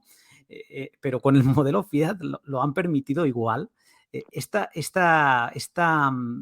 calma tensa, frágil, llámale como quieras, se ha roto. Se ha roto porque de golpe es que se han visto, Rusia acaba de ver que el dólar no le sirve ni para los intercambios comerciales, porque cuando quieren se los congela, ¿no? Entonces, yo creo que el catalizador ya está sucediendo. Ya Rusia y China ya se están dando cuenta que tienen que hacer algo, tienen que proponer una nueva divisa mundial, algo, un sistema más justo, y además esto ya lo empiezan a decir. Salió un artículo de Credit Suisse también que hablaban del Bretton Woods 3. O sea, se habla de que hace falta un sistema más justo. Son las mismas conversaciones que se tenían después de la Segunda Guerra Mundial. ¿Qué sistema vamos a tener? ¿Qué patrón oro vamos a utilizar? Y en ese momento se optó por el patrón cambio dólar, ¿no? Pero yo creo que estamos en ese punto, en un punto en el que los países, como decía ahora Álvaro, se van a dar cuenta de la utilidad de Bitcoin. Empezábamos diciendo qué respalda Bitcoin, pues, y decíamos su utilidad, ¿no? Creo que estamos llegando a ese punto en que los países se van a dar cuenta de su utilidad. Un pequeño matiz, Álvaro, o sea, un pequeño matiz, una pequeña intervención. Lunati, a raíz de lo que decías, que se están dando cuenta en China y en Rusia y demás, que Rusia lleva atesorando reservas de oro ya unos cuantos años, ¿qué crees que les lleva? ¿Han adoptado una medio solución o solución, según se vea, que es utilizar el oro? Bueno, ya sabes lo que está sucediendo con Rusia y con el oro. ¿Por qué no complementarlo con el Bitcoin ante un evento como el que ha ocurrido, que desde luego pues genera bastantes dudas en base a lo que estáis comentando con respecto al dólar? ¿Por qué no complementar una vuelta al patrón oro con una vuelta a patrón oro Bitcoin, ¿no? Sería un poco la pregunta. Así es. Porque O sea, quiero decir, no es solución de por sí la que han adoptado con el oro. Hace falta más. Sí, porque ya se demostró en 1971 lo que pasó, ¿no?, con el oro. O sea, es repetir la historia, es volver a cometer un error que nos volverá a empujar, es un balón hacia adelante a 20, 30, 50 años o 100, da igual, pero volveríamos a llegar al mismo punto en el que nos daríamos cuenta que las reservas de divisa, de rublos, de yuanes, de lo que sea, serían mucho más elevadas en relación al oro, que en teoría los debería estar respaldando. Entonces, Bitcoin, algo que no se sabía cómo solucionar, es lo que soluciona Bitcoin. O sea, Bitcoin no hace falta confianza. La emisión es verificable y por lo tanto no, o sea, ¿puede funcionar? Seguramente puede funcionar durante un tiempo, igual que funcionaría que se volviera un patrón oro en el que la gente pagara con monedas de oro en la calle. Sí, o sea, funcionar a marchas forzadas funcionaría. Un patrón papel oro, digamos, funcionaría con menores fricciones, claro que sí, pero creo que sería repetir un error histórico que ya vimos cómo concluyó en 1971 con el fin de la convertibilidad por parte de Nixon. Sí, yo también quería añadir que es necesario que suceda para que Bitcoin sea adoptado de forma masiva, ¿no? Yo es que lo plantearía de forma contraria, ¿no? ¿Qué tendría que suceder para que no fuese adoptado de forma masiva? Que yo creo que es lo que va a suceder, ¿no? Que es que los bancos centrales tendrían que ser hiperdisciplinados, los políticos no tener déficit, cuadrar muy bien las cuentas, hacer muy bien las cosas. Como en ningún escenario posible me planteo... Álvaro, estos Sí. aspectos que mencionas son conocidos por gente con una cultura financiera. Exacto, pero a eso iba ahora eso iba, perdona. Entonces, yo en mi libro incluyo una cita, que mi libro es La filosofía de Bitcoin, pues alguno todavía no lo sabe, de Menger, que es buenísima, ¿no? Dice, no hay nada mejor para que los hombres orienten correctamente sus intereses económicos que observar cómo los grandes beneficios obtenidos por aquellos individuos más hábiles que decidieron aceptar durante mucho tiempo bienes de alta capacidad de venta a cambio de todos los demás. Entonces, claro, cuando lees esta cita de Menger dices, pues ¿cuándo se va a producir esa hiperadopción, ¿no? Pues cuando vean que el resto de agentes económicos que se pasan a Bitcoin prosperan económicamente y ellos no, y van a decir, bueno, pues yo también quiero, me pasó y ya está. Y como no hay manera de cortar esta posibilidad, pues yo lo veo inevitable completamente, ¿no? Salvo ese escenario hipotético en el que los bancos centrales de golpe y porrazo se volviesen hiper rigurosos, los estados también, no se gastase nada, no se despilfarrase, estuviesen todas las cuentas cuadradas y demás, ¿no? Entonces, Sí. como ese escenario yo no lo planteo, pues es que me parece que esto que comentaba Menger, pues es exactamente lo que va a suceder, ¿no? Que los Creo que agentes económicos que lo adopten prosperarán económicamente y el resto, por imitación, lo adoptarán sin saber lo que es. Como ha prosperado Michael Saylor, pues yo le imito. Como ha prosperado, pues si lo compran los youtubers, si los youtubers les va bien, pues lo compraré yo también. Si este fondo de inversión lo hizo, pues yo también. Creo que al final es un cóctel de cosas que van a suceder y el abrir los ojos va a estar pasando en todos los niveles, ¿no? Yo quizá he ido más hacia que los estados van a abrir los ojos por todo lo que está pasando ahora entre Rusia y Estados Unidos. Lo de Álvaro es, pues tú vas a abrir los ojos por lo que hace tu vecino y va a ser así. Pero es curioso. O sea, es que la propuesta de Bitcoin está en las calles porque la gente le está costando un dineral rellenar el carro de la compra. Entonces, yo creo, y aquí hay una frase de Pijolt, de otro bitcoiner venezolano, que dice que Bitcoin es dinero de último recurso.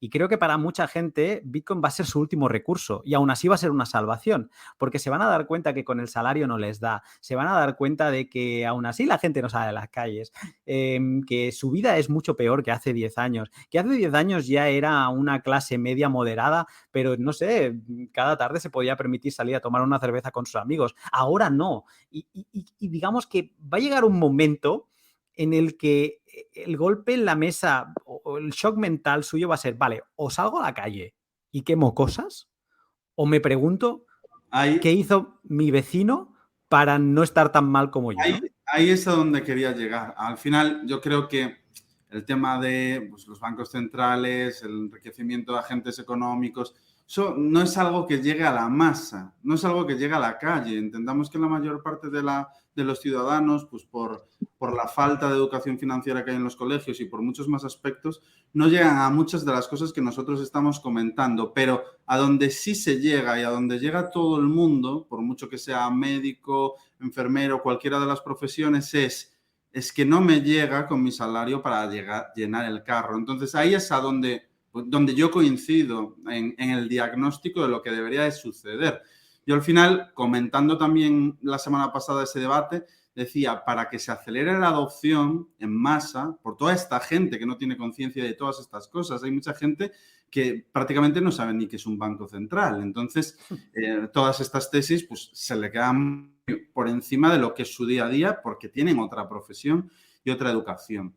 Entonces, para mí ese es el punto. Cuando sea notorio desde una forma tan básica, si se da un evento tipo 1929, que pone en entredicho el capitalismo, que hace que los populismos adquieran una relevancia muchísimo mayor de la que ya tienen, que lo hemos visto todos estos últimos años, sí que puede dejar todo patas arriba y generar un cambio de chip, una búsqueda de algo alternativo para no seguir en esa misma tendencia que ya estás percibiendo en tu día a día. Yo creo que esto es lo que se tendría que dar de una forma muy notoria para que se acelerase la adopción.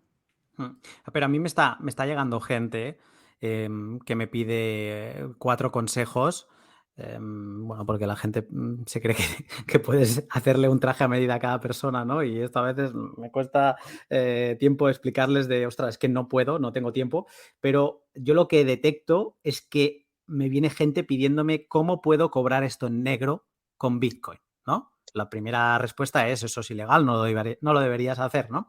Pero esto es una reacción a algo. La economía en España era muy sumergida, luego afloró para creo que dentro de poco empezar a sumergirse ya, pero en masa. ¿Por qué? De nuevo, porque no da. Y la gente va a empezar a entender qué herramientas existen, ¿no?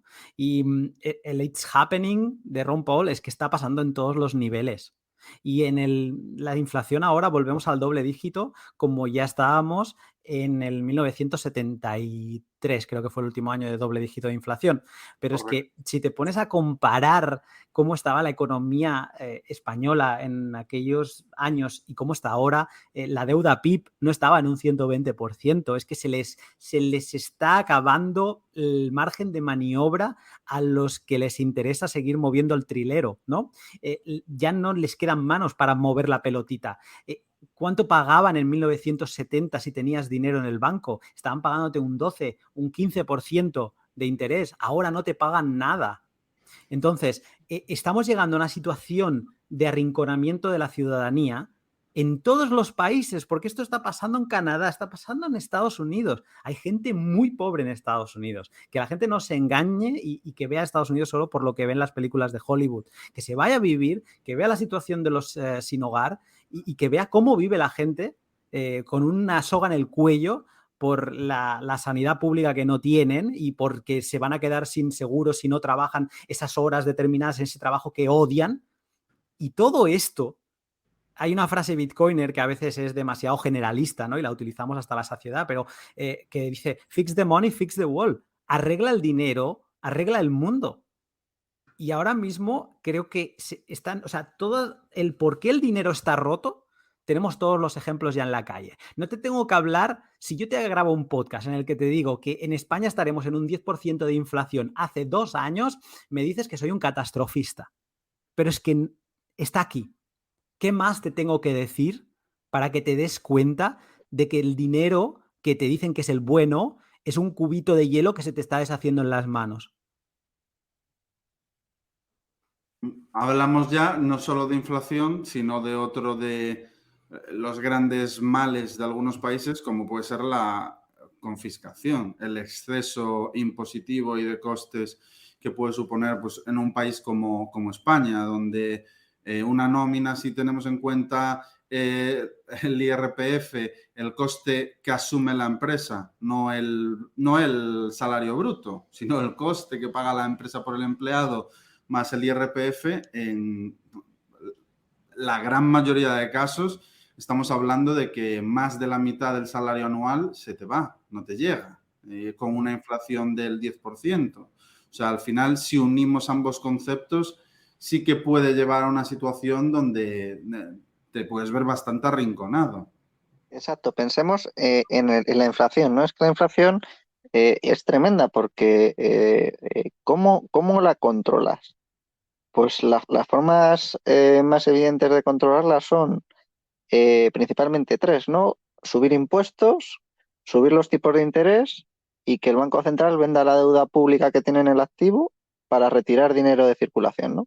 O sea, al final pueden afectar a la oferta y es ahí donde se van a centrar, ¿no? ¿Cómo retiran oferta para incrementar el precio, para recuperar el precio del euro o del dólar? Pues sacando toda esta oferta de mercado, la sacan de mercado subiendo los tipos de interés, la sacan de mercado vendiendo la deuda pública que tienen los bancos centrales y la sacan del mercado subiendo impuestos.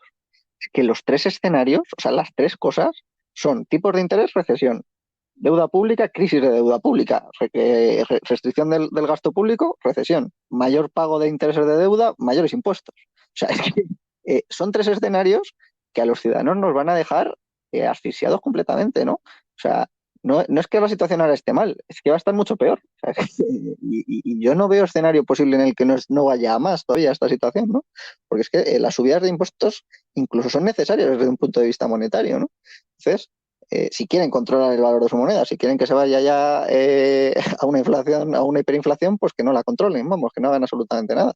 Pero claro, es que en todo este tipo de escenario, pues tienes una contracción del gasto público sí o sí, tienes una subida de tipos sí o sí, tienes unos mayores impuestos sí o sí. ¿Qué escapatoria les queda a los ciudadanos? Pues es que hay una que tiene un cartel luminoso que dice, aquí estoy y estoy diseñada específicamente para salvarte el culo en este momento concreto y puntual. Entonces, claro, pues nada, El que no lo quiera ver, pues verá como su vecino se subió al bote salvavidas mientras él se quedaba en el Titanic hundiéndose. Porque ahora, Carlos, yo pongo esto sobre la mesa, ¿no? Hay gente que dirá, bueno, pero yo estoy en stocks, ¿no? Yo estoy en el mercado y estoy con empresas y me estoy protegiendo por ahí y digamos que la inflación me preocupa menos. Pero volvemos al punto del inicio de todos estos activos, hay productos, ya sean financieros o no, o estés comprando pues oro físico, lo que sea, pero estamos hablando que son cosas muy controlables por el Estado, sujetas a que, a que el Estado diga, bueno, ya no sé de dónde rascar, voy a ver a todos esos traders y les voy a poner un impuesto porque son ricos y yo soy pobre y ya está, y me sale a las narices, lo pongo. Y ha llegado un punto en que si tú ves que la única escapatoria que tienen para seguir manteniendo todos sus chiringuitos es la subida de impuestos, en el que muchos de los activos que tradicionalmente serían un refugio empiezan a ser muy peligrosos porque son muy confiscables vía impuestos. Entonces, lo que dice Álvaro, Bitcoin es un bote salvavidas que está con las luces desde hace años saludándote. Y nada, y además va a estar esperando siempre que quieras, porque nunca se va a ir, va a estar ahí. La diferencia es, de nuevo, el acantilado. ¿En qué punto del acantilado te vas a salir? ¿Más abajo o más arriba? Pero imagínate la gente de Ucrania que se ha tenido que ir, que esto además hay artículos que hablan de gente que lo ha vivido así con Bitcoin. Tú te tienes que ir de tu país o tus vecinos se vuelven tus enemigos porque la presión fiscal se vuelve pues asfixiante, ¿no? Y todo el mundo intenta rascar de todos lados, ya no existe amistad. ¿Tú qué prefieres? ¿Tener un lingote debajo del brazo, ya no por lo que pese y demás, o monedas tal, sino un bien confiscable? ¿O prefieres tener algo que lo puedes llevar en tu cabeza?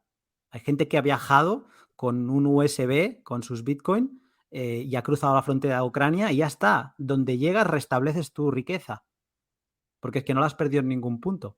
Entonces se está poniendo el mundo y los gobiernos, sobre todo en Europa, que da miedo, y en Estados Unidos, se están poniendo de una manera que es que Bitcoin encima, o sea, tiene una utilidad que hace 3 años no se veía tan clara. Y yo aquí añadiría dos cosas, porque es que el oro también ha sido confiscado hasta en Estados Unidos, ¿eh? O sea, que es una cosa tremenda. Pero es que además para grandes patrimonios y para patrimonios medianos, a ver cómo llevas tu patrimonio en oro, cómo cruzas la frontera con tu patrimonio en oro. Primero que es detectable, es fácil de confiscar y demás. Pero es que segundo, cómo lo envías y cómo lo transportas si lo quieres enviar a otra persona, ¿no? Vamos por caso este caso de Ucrania muy concreto, ¿no? Ahora mismo se puede enviar dinero a cualquier persona dentro de Ucrania, siempre y cuando tenga acceso a Internet, ¿no? Y además, pues se pueden llevar a hacer de forma que ni siquiera es necesario el acceso a Internet. Pero bueno, vamos a ser optimistas y vamos a decir que tienen acceso a Internet, ¿no? Pero es que también lo pueden sacar de ahí automáticamente, ese valor que tengan ahí. O sea, no solo hace tu patrimonio completamente portátil, es que además en el volumen que quieras, es decir, puedes tener 1.000 millones de euros o 100.000 millones de euros. Es que no hay ningún tipo de dificultad ni de peligro para eso, ¿no? Pero imaginemos un patrimonio de 1.000 millones de euros en oro. ¿Cómo envías eso? ¿Cómo transportas eso? ¿Cómo te trasladas con eso? ¿Qué costes de vigilancia y de seguridad necesitas para eso? Para Bitcoin no es nada. O sea, es un pendrive prácticamente. Por alusiones, vamos por partes que no es poco. Uno, bajo la hipótesis que plantea Lunati, que me parece una hipótesis muy buena, Bitcoin debería de ser medio de pago ante algo así. Y, de hecho, si crees firmemente en esa tesis, al igual que hace Lunati, no deberías de tener nada de moneda fiat. Respecto al tema del oro confiscable y demás, bueno, aquí estamos hablando, yo siempre me posiciono en un tono gris. De hecho, yo no tengo nada de Bitcoin y, como veis, hablo de muchos aspectos positivos que considero de Bitcoin. Pero a mí siempre me gusta ver los dos lados de la moneda. También podemos decir casos como, por ejemplo, el mío, donde teniendo una wallet USB en frío, aún nadie ha sido capaz de averiguar cómo mis Bitcoin han sido sustraídos. Evidentemente hay medios para gente más especializada en este campo donde puedes estar mucho más protegido, pero para una adopción masiva podría haberse mucha gente afectada en algo como lo mío. Entonces, por sacar todos los puntos, no todo es positivo o negativo. No existe un mundo de negros o blancos. Yo siempre me iría a los grises.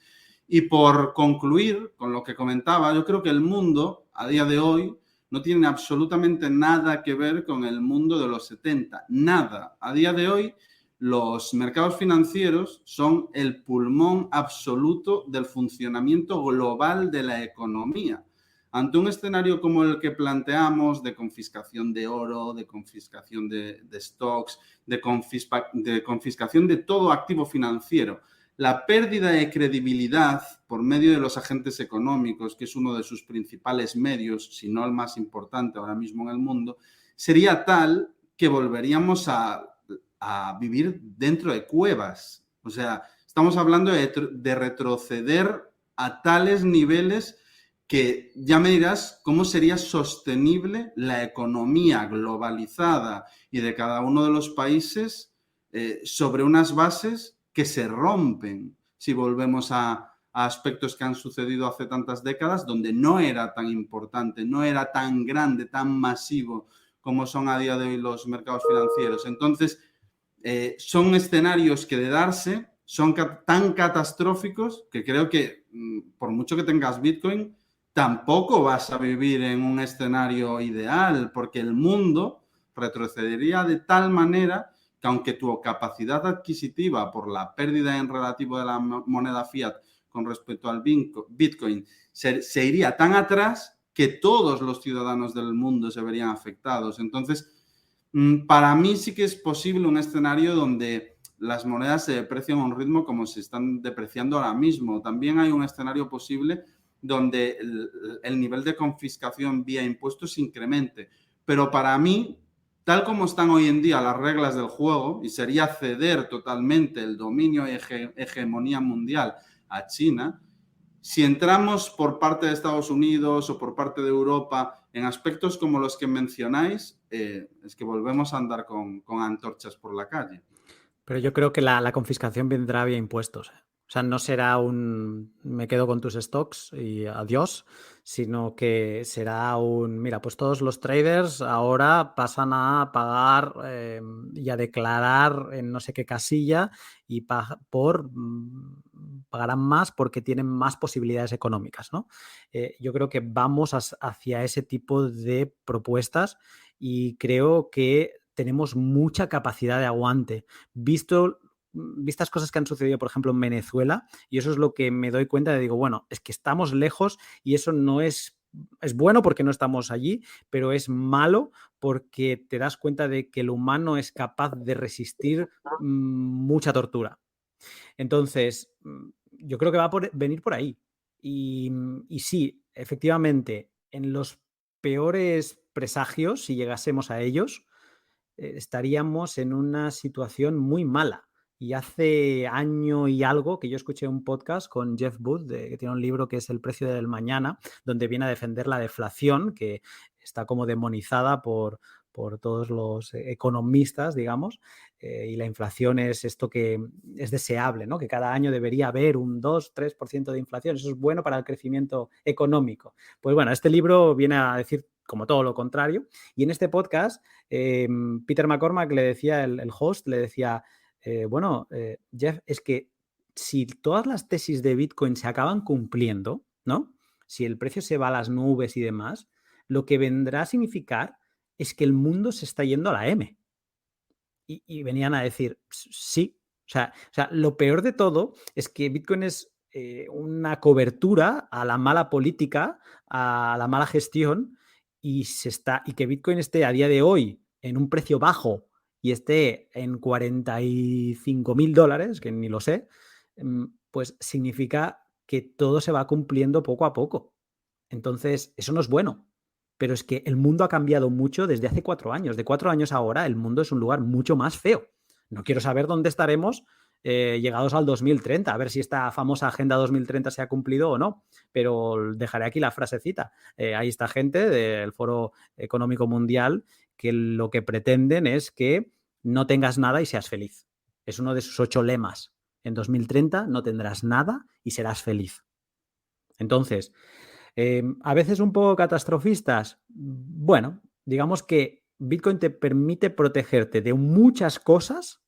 Es como haber descubierto la penicilina, ¿no? Te permite protegerte de muchísimas cosas con relativamente muy, muy poco esfuerzo.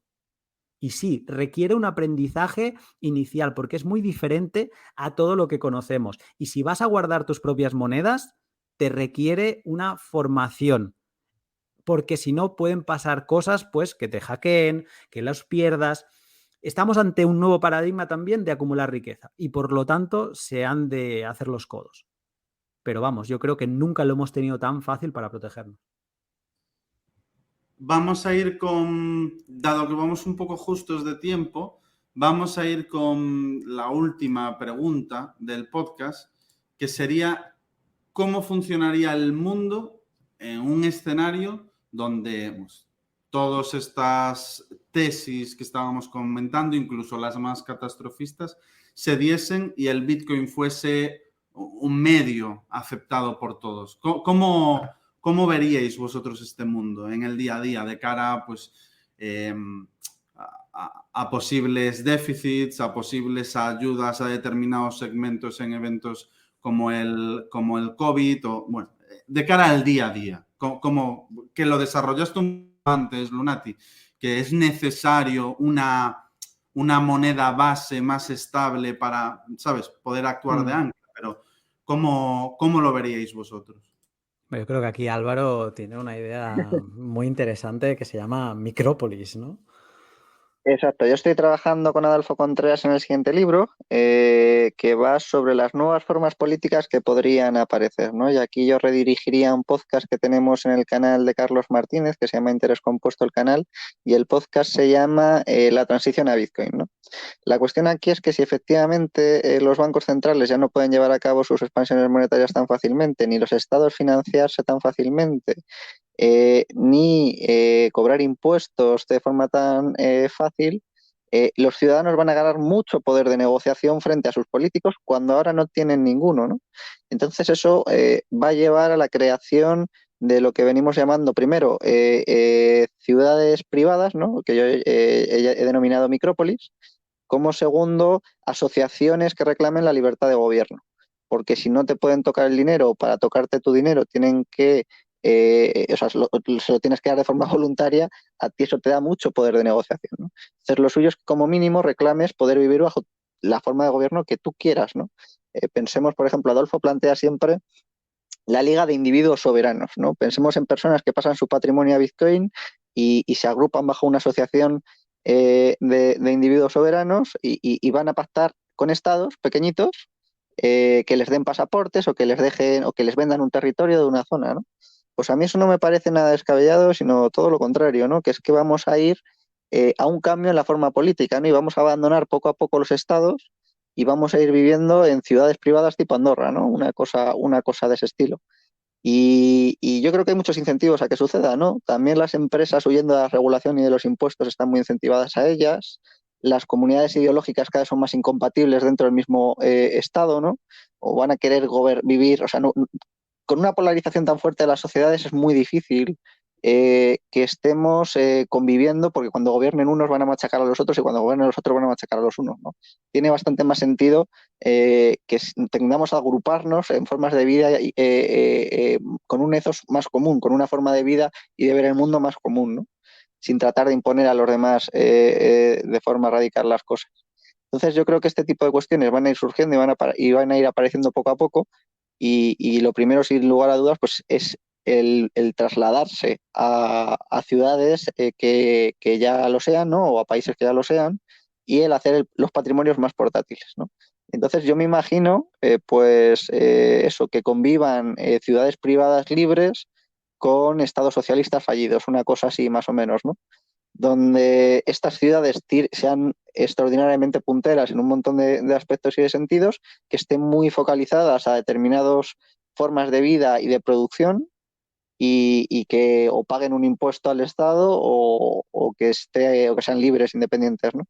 Y yo creo que poco a poco van a ir proliferando y vamos a ver cómo se cambia radicalmente la forma que tenemos de relacionarnos social y políticamente, ¿no? Porque es que al final Bitcoin cambia los incentivos y al cambiar los incentivos también va a cambiar la forma de organizarnos. Y el tener algo inconfiscable es un sabor distinto. Cuando lo pruebas es que es muy difícil que quieras otra cosa, ¿no? Muy difícil que no acabes en el proceso de caer por la madriguera, no acabes viviendo en Bitcoin. O sea, es algo complicado, ¿no? Un poco que recuerda a esto, cuando escucho siempre a Álvaro hablar de esto, me lleva a ese momento en que la edad medieval se estaba acabando y empezaban las ciudades libres, ¿no? Como Florencia. Y esa, te imaginas a los comerciantes y esa flexibilidad de movimiento que tenían, ¿no? De, pues hoy estoy en Florencia, mañana me voy a Venecia y por decisión, ¿no? Y fuera pues había estos estados socialistas fallidos que serían pues la ciudad, todo, donde están todos los señores feudales, que la gente pues vive oprimida y básicamente se rindió o por obligación o por decisión a vivir en esas condiciones. Y creo que sí, o sea, todo cambia porque de nuevo siempre explico una misma anécdota de una serie de La Peste que estaba en Movistar y al principio se veían los los gobernantes de Sevilla que sabían que la peste estaba en la ciudad y no sabía si la iban a tener que cerrar o no, y entonces decían, no, pero si los cerramos nos quedamos sin comerciantes y entonces nos quedamos sin oro, ¿no? Cortamos el flujo de oro. Y te dabas cuenta cuando escuchabas esos diálogos de que no tenían el poder sobre el dinero, de que ellos no podían imprimir oro, ¿no? Y cómo sus incentivos cambiaban, cómo la manera de gobernar es diferente. Y yo creo que es eso, lo que vamos a ver en todos los niveles, desde la política y la gobernanza a las decisiones personales de qué nos compramos, qué no nos compramos, ¿no? Todos lo sabemos que vestimos moda que caduca en 6 meses, pero no porque la pase de moda, que también, sino porque es que se te deshacen las camisetas, las lavas 3 veces y están para tirar, ¿no? Y digamos que creo que cuando cambias tu preferencia temporal, ese será uno de los grandes cambios en esta sociedad con Bitcoin, valorarás unas cosas que antes no valorabas y dejarás de prestarle atención a otras, ¿no? Y creo que es muy sano este cambio porque creo que te alinea con algo que es mejor para ti, para todos nosotros. Entonces, sin quedarme en nada concreto, simplemente complementando, esa es un poco la imagen que yo también tengo. Pues muy bueno, muy buenas reflexiones para cerrar el pod. Me quedo con el libro de Álvaro, que seguramente lea porque me parece muy interesante el planteamiento. El nuevo libro, me refiero. El libro que acabas de publicar, que se está vendiendo súper bien, también es otro de los que tengo pendientes porque este año, desgraciadamente, aún yo creo que no he leído ni un libro, y eso que llevaba varios años leyendo un libro por semana, pues este año no está pudiendo ser.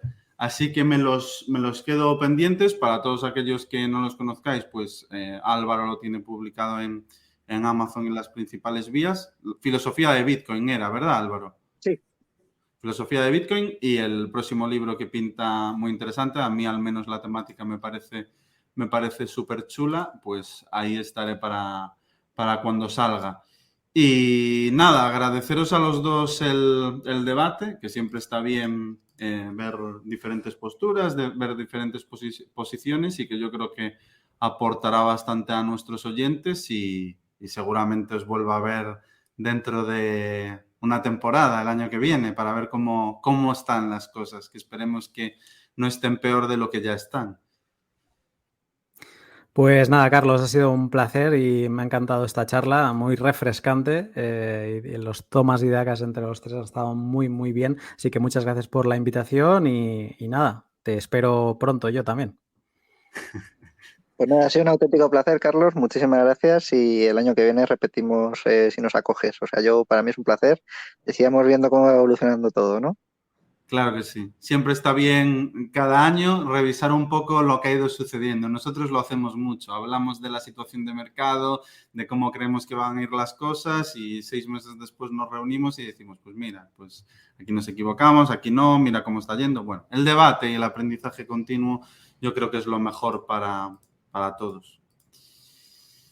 Y lo dicho, pues aquí lo dejamos. Espero a todos los oyentes que os haya gustado. Yo creo que ha quedado un podcast de una calidad altísima, con reflexiones súper interesantes, cada uno con su propia forma de pensar y demás, que es lo que aporta. Y si os ha gustado, recordad dejar vuestro like en iVoox, suscribiros, y nos vemos dentro de una semana, que también tendremos unos invitados de altura. Gracias a todos por estar ahí.